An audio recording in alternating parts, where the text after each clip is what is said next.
11 de la mañana con 5 minutos. Debate ha generado el llamado del senador de la Democracia Cristiana, Francisco Huenchumilla, a que en caso que gane la opción en contra en el plebiscito de la próxima semana, una alternativa para finalizar el proceso es seguir un camino legislativo. Para conversar sobre este tema, sobre esta propuesta, ya estamos en contacto justamente con el senador DC, Francisco Huenchumilla. ¿Cómo ha estado, senador? Le agradezco el tiempo y la conexión con nuestro canal. ¿Qué tal? Buenos días, gusto saludarlo.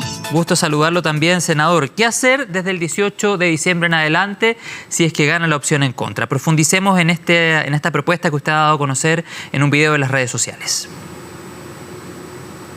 La pregunta que yo me formulo, si no logramos un acuerdo en este segundo proceso constitucional y gana la opción en contra como yo espero, la pregunta es ¿qué deberíamos hacer como país? ¿Vamos a iniciar un tercer proceso constituyente? Esa es la interrogante que yo planteo. Yo creo que no hay un escenario para volver a repetir en ese evento un cierto experimento que ha significado estos procesos constitucionales.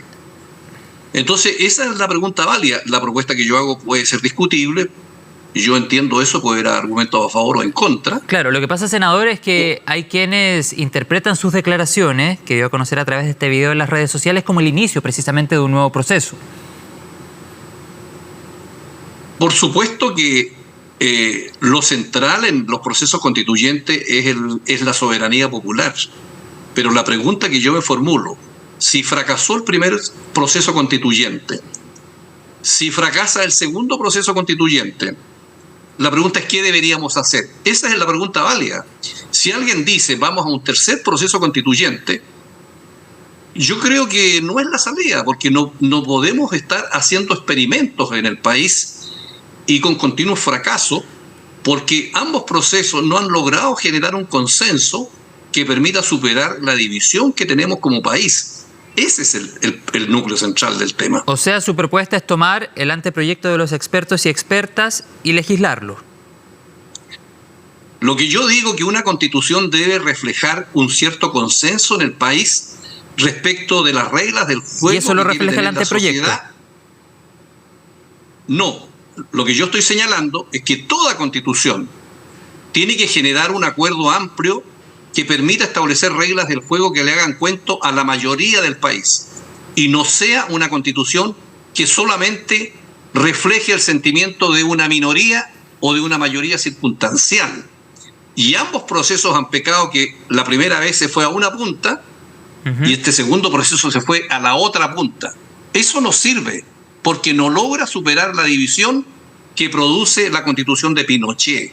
Sí, ese es el problema político que tenemos con esto. Le entiendo el punto, pero ¿qué hacer entonces con el anteproyecto? Porque usted hace referencia a ese documento en el video que publicó en las redes. Entonces lo que yo digo es que yo personalmente creo que es inviable pensar en un tercer proyecto constitucional. Y por lo tanto creo que lo sensato sería ir por el camino del medio, tomar el proyecto de la comisión experta que suscitó un gran consenso en el Consejo Constitucional y por lo tanto trabajar sobre esa base en el Congreso, en el Senado y la Cámara de Diputados, que por lo demás tenemos que decir que todas las crisis que hemos tenido a partir del estallido social le hemos dado un canal de salida en el Congreso. Nos puesto de acuerdo y hemos canalizado ambos procesos. Esto ha fracasado al interior de la Convención y de los consejos por no haber consenso en esa instancia constitucional. Y ante ese escenario, ¿dónde quedaría entonces la soberanía popular? La soberanía popular la hemos tenido presente en ambos procesos. El primer proceso estuvo la soberanía popular. En este proceso estuvo la soberanía popular. Entonces la pregunta es, ¿podemos seguir con ese experimento? Esa es toda mi pregunta. Yo no estoy diciendo una verdad absoluta, pero creo que el país no resiste un tercer proceso constitucional de hacer un experimento a ver si alguna vez se logran poner de acuerdo los consejeros o convencionales que ahí se elijan.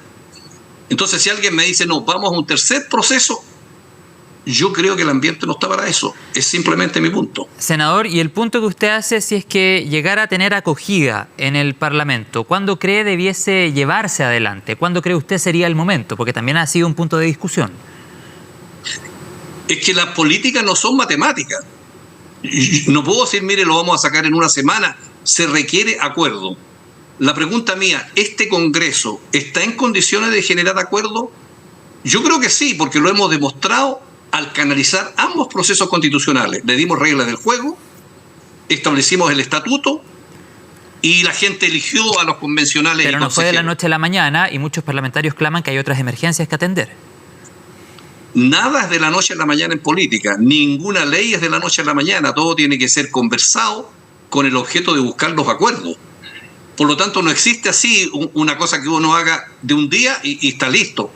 La política no es así, la política es un intangible que requiere reflexionar, dialogar, ceder en muchas cosas y buscar los acuerdos. Y eso es lo que no sucedió en ambos procesos constitucionales. Y seguimos en lo mismo, seguimos divididos en una constitución de Pinochet que no nos une como país. Entonces, ¿cuál es el camino a seguir? Esa es la interrogante que yo planteo. Senador, ¿y cómo responde a parlamentarios, por ejemplo, que han hablado que la propuesta que usted ha dado a conocer a través de las redes podría ser interpretada como una cocina política? Bueno, yo he escuchado a algunos ¿Ya? decir ese argumento. Sí. Y la verdad de las cosas que yo diría que aquellos que han dicho eso son verdaderos chefs de la cocina. ¿Quiénes? Entonces simplemente sonrío.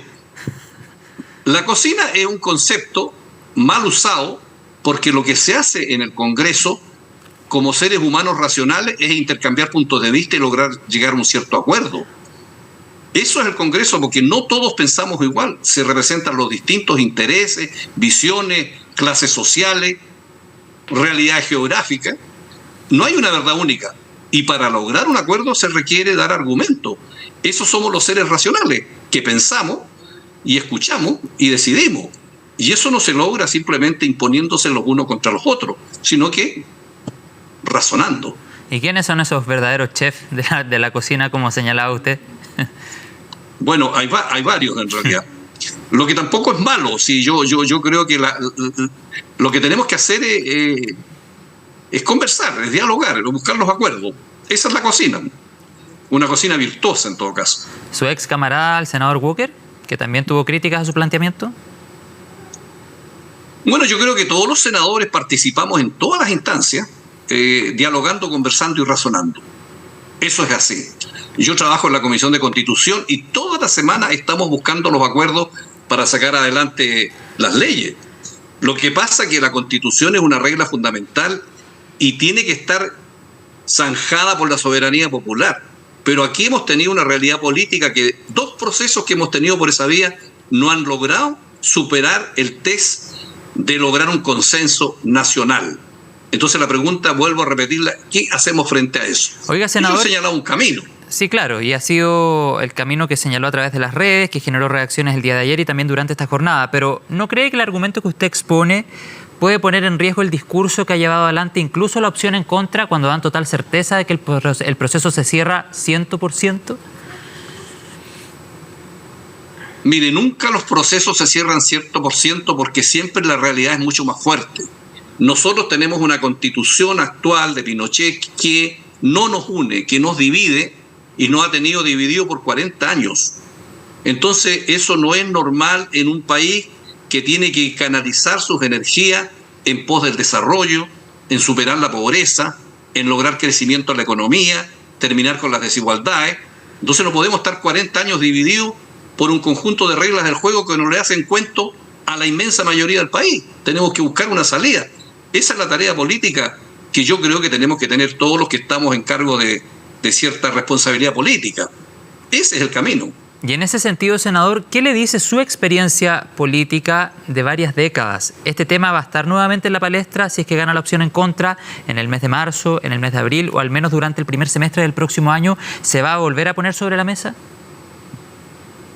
Mire, estamos en contra porque este proyecto que salió de este Consejo no logra superar la división que produce la Constitución del 80. Por eso estamos en contra, porque no supera ese problema político de división que tenemos los chilenos. Entonces, después de eso, tenemos que seguir buscando la forma de terminar con esa división. Y vuelvo a repetir que las energías del país tenemos que estar en el desarrollo económico, en la superación de los problemas que tenemos como país y no podemos estar 40 años discutiendo sobre las reglas del juego. Esa es la tarea política que yo creo que necesitamos encarar después de este proceso. Ya, pero esa discusión constitucional, como usted señalaba recién, se podría dar incluso durante el próximo año.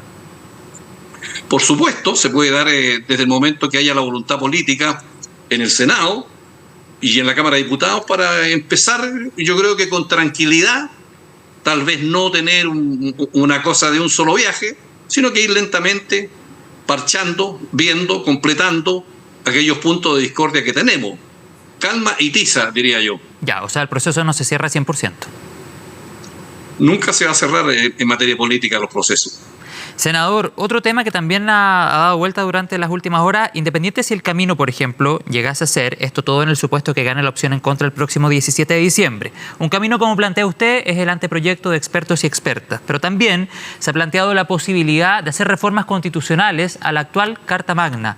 ¿Ve posible una situación de esas características? ¿Cree pudiese existir la voluntad política, considerando además el proyecto que fue aprobado y que rebaja los quórum para hacer reformas a la Constitución actual? Ese también es otro camino, por supuesto, y de hecho esta Constitución del 80 ha tenido muchas reformas. Las más importantes fueron las del 2005, en tiempo del presidente Lagos, y por lo tanto también es posible encontrar un camino en que vayamos haciendo reformas parciales, sobre todo en aquellos puntos en que está centrada la división que tenemos respecto de la Constitución del 80. También es posible ese camino, ¿por qué no? Bueno, es parte de también lo que se ha conversado y hemos visto durante las últimas jornadas planteamientos del expresidente Sebastián Piñera, de la expresidenta Michelle Bachelet, que dicho sea de paso, el día de ayer nuestro canal emitió una entrevista exclusiva con ella en la que por supuesto ratifica su posición en contra de cara al plebiscito, pero también está la postura del expresidente Eduardo Frei. ¿Cómo recibió como un demócrata cristiano de años de tradición el planteamiento del exmandatario por la opción contraria a la que adhirió el partido, a la que adhirió la democracia cristiana? Yo manifesté, y lo reitero, que no estoy de acuerdo con la postura del expresidente Frei, pero él fue jefe de Estado. ¿A qué cree responde? Bueno, la visión que él logra formarse es una visión que yo respeto porque es una visión personal, que no está de acuerdo con la visión institucional que tiene la democracia cristiana. ¿Pero ahí hubo una mala gestión de la directiva del partido, por ejemplo? Es que mire, nosotros estamos hablando de un jefe, de una persona que fue jefe de Estado. Sí. A él lo va a juzgar la historia porque él no es un ciudadano común y corriente. Él logró el más alto cargo que un ciudadano puede tener en una república, cuál es la jefatura de la república. Entonces, él será juzgado por la historia. Creo que tenemos que tener un cierto respeto, que yo lo tengo, por el cargo que tuvo, pero sin perjuicio de eso, yo como senador no estoy de acuerdo con la visión que él tiene del país y con la manera como va a encarar este proceso constituyente. Pero sin embargo respeto su postura por el cargo que tuvo, de tal manera que esa es la visión que yo tengo respecto de un expresidente de la República. Claro, es que llama la atención porque tuvo varios argumentos en contra, pero finalmente se termina manifestando por la opción a favor. Ahora yo creo que esta es una consideración que yo hago, que la persona mientras más alto cargo tiene, porque ese es un honor que se lo da a la gente, esta no es una monarquía hereditaria, esta es una república que descansa en la voluntad de la gente. Si esa gente lo colocó ahí, mientras tú más alto llegas, más humildes tienes que ser.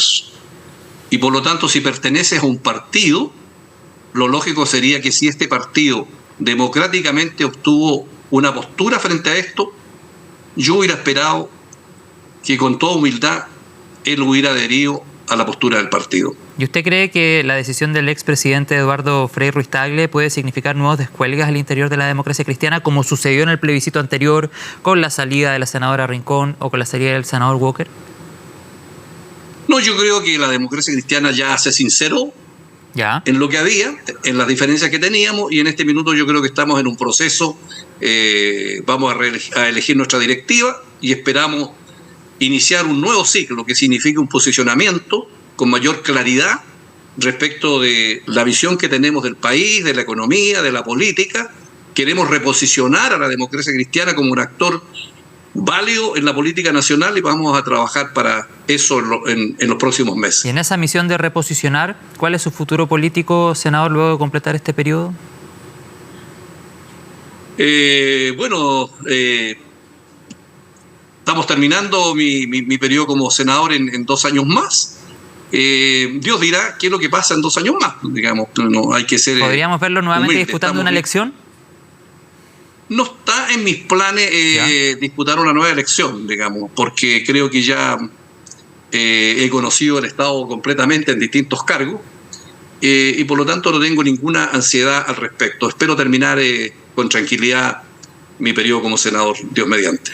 Bueno, vamos a estar por supuesto muy atentos a eso. Lo último, senador, porque estamos en el tiempo, quiero preguntarle por la Comisión de la Paz y el Entendimiento. Alfredo Moreno lo desmintió a usted sobre la idea de entregar parques nacionales a comunidades mapuche. Ni siquiera lo hemos discutido. Usted había firmado una declaración en torno a ese tema en jornadas anteriores. ¿Qué pasa finalmente con el tema de los parques nacionales y el trabajo que ha realizado la Comisión? La Comisión, este próximo año, después de escuchar a todos los organismos y a mucha gente, este próximo año, probablemente a partir de mayo, vamos a tratar de tomar las decisiones respecto de las proposiciones. Y por lo tanto la Comisión tiene un sistema que es por consenso, sin perjuicio de que uno pueda tener ideas al respecto. Por lo tanto, lo que yo he propuesto respecto a los parques nacionales es una idea que yo propongo y que la Comisión tendrá que verlo en su minuto. Ahora, si la derecha quiere oponerse a eso, lo va a decir en su momento. Pero es una idea que yo tengo. Es que se lo pregunto porque la radio Biobío en algún minuto publicó que usted había señalado, vamos a entregar los parques nacionales a pueblos originarios, y Alfredo Moreno dice, ni siquiera lo hemos discutido. ¿Lo ha hablado con alguien esa idea? Es que ese es un lenguaje político. Pues cuando yo digo en el Parlamento vamos a hacer una reforma tributaria, no significa que el proceso de discusión y de aprobación... Pero por algo Alfredo Moreno lo desmintió. Bueno, porque no hemos tratado ese punto, pero yo lo estoy poniendo en el debate. Pero es un lenguaje que se usa en la terminología parlamentaria. Vamos a sacar esta ley, por supuesto que tiene que ser discutida y aprobada. Vamos a sacar los parques nacionales y vamos a tratar de cogestionarlo con el Estado. Es una proposición, tendrá que conversarse, discutirse y aprobarse. Y alguien podrá estar en contra, legítimamente. Bueno, vamos a quedar también atentos al trabajo, al trabajo de la Comisión por la Paz y el Entendimiento. Le agradezco todo el análisis una vez más, senador Huenchumilla. Un gusto conversar con usted. Bueno, vamos a quedar atentos a lo que suceda el próximo domingo 17 de diciembre en el plebiscito de salida, las dos opciones a favor y en contra, y por supuesto también a lo que pueda suceder desde el 18 de diciembre en adelante, el día después. Quedamos atentos, senador. Gracias. Encantado. Que esté muy bien. Gracias. Buenos días. Que tenga buen fin de semana. Gracias.